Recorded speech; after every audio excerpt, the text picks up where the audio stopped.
Welcome to another episode of Magnetic Podcasts. Today, we have an exciting story for you. It's about food, fame, and salt. Yes, you heard that right, salt. We'll be discussing a famous chef who became an internet sensation overnight, but is now facing a very different reality. So, grab a cup of coffee, relax, and let's jump right in. I recently heard something super interesting. It's about this guy who became famous just by sprinkling salt on meat. Can you believe that? Wait, you mean SALTBAE? That guy who used to wear sunglasses and throw salt around like it's gold dust? I remember when everyone was talking about him. It's crazy how he got so popular with just one move. Exactly. He just added salt in a cool way and boom, everyone was obsessed. But here's the thing. He wasn't always this famous. He actually started with a very humble background. Did you know that? No, I had no idea. Tell me more. So, SALTBAE, or Nusret Gökçe, grew up in a small, poor town in Turkey. He had to leave school early to work at a butcher shop to help his family. I think that's where he learned everything about meat. Imagine, from a small butcher shop to owning restaurants all over the world. That's quite the journey. So, he wasn't just some guy who showed up out of nowhere. He worked hard to get there. But what made him so special that everyone suddenly started following him?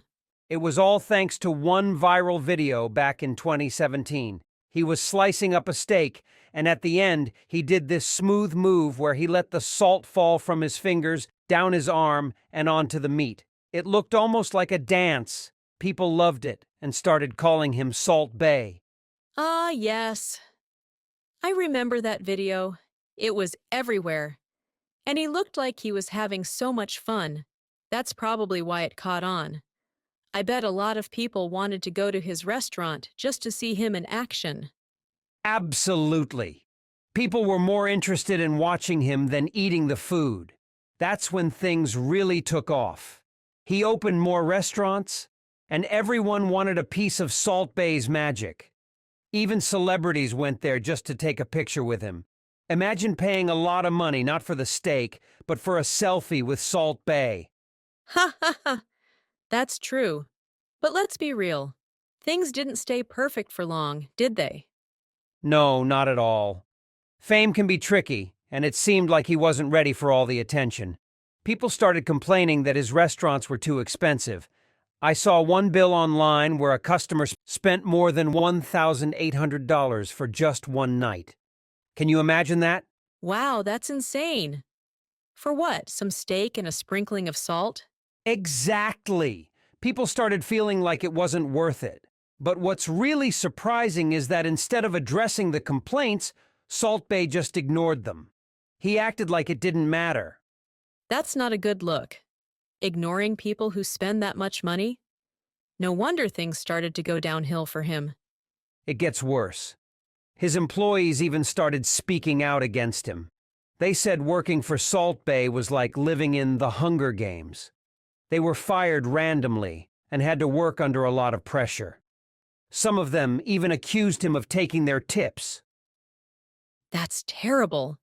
If you don't treat your team well, it's only a matter of time before things start falling apart. Exactly. And his reputation took a big hit. But then something happened last year that really made things bad for him. Do you know what I'm talking about? Oh yes, I remember. It was at the World Cup, right? He somehow managed to get on the field during the final match. But it wasn't just that. He was all over the place, trying to get pictures with the players. Even Lionel Messi looked annoyed. Yes. He kept grabbing Messi's arm and wouldn't leave him alone. It was super awkward. And then, SALTBAE even took the World Cup trophy and started kissing it and posing with it, like he had won the match himself. Oh no, that's just cringy. And it's such a big no-no because only the players are supposed to touch the trophy. I heard he got banned from a bunch of big events after that. He did. Events like the US Open and other big sports gatherings banned him. No more VIP access for SALTBAE. I guess he thought being famous would let him do whatever he wanted. But that's not how it works. Not at all. And now many of his restaurants are closing down, and people are not as excited about him anymore. He went from being this cool chef to someone people see as just, well, annoying. It's sad in a way, but also a lesson. Fame is tricky. You can become famous quickly, but if you don't handle it well, it can all disappear even faster. Absolutely. I think his story shows us that no matter how popular you get, you should always stay humble and respect others. Treat your team well, be kind to your customers, and remember why you started in the first place. That's right. It's not just about fame or money. It's about passion and love for what you do. If you lose that, everything else will fall apart. Exactly. Well, I hope SALTBAE can learn from this and maybe turn things around. Everyone loves a comeback story, right? True. Who knows? Maybe one day we'll see Salt Bay back in action, but this time with a better attitude. That's it for today's episode of Magnetic Podcasts. We hope you enjoyed our chat. Remember, it's not just about being famous. It's about staying true to yourself. Thanks for tuning in, and we'll see you in the next episode.